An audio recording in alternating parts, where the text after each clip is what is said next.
In the U.S., aren't there some cities that have some regulations that's tough? Yeah, so that's a good one I want to unpack, because this is something that most people do not teach. They don't even talk about it. Anybody who talks about Airbnb won't touch this.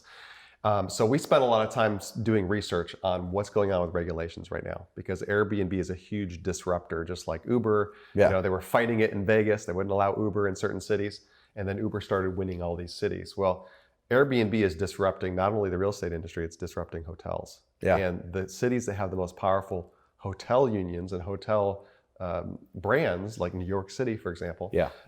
Let's see, San Francisco, Yep. big cities like that. It's very difficult to do Airbnb in those cities. Yes. And so I spent a significant sum of money with a research firm to go through 2,000 cities in the US. We researched every city over 30,000 people and whether or not home sharing is allowed or not allowed. Yeah. We found 92% of them allow home sharing. Huh. So 8% are what I call red cities.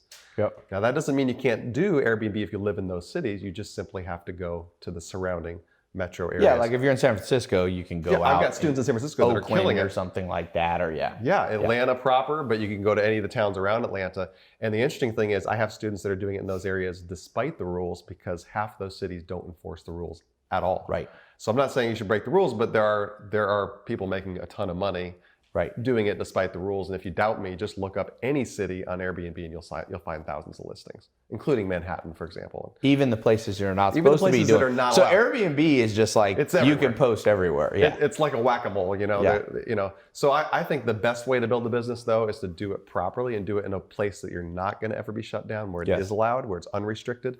And there's so many cities you can do that. And even if you're in a city that's restricted like Manhattan, you could go out into New Jersey, Go across the river, Westchester or something. I got students in New York. I got students in every major city. Yeah. So that's how you get around the regulations. You just go where it's allowed. The same way if you're going to, for example, open a business. If you're going to open a Subway, you couldn't do it in a residential neighborhood. You'd have to go to where it's commercial. So it's zoned just like anything else in real estate.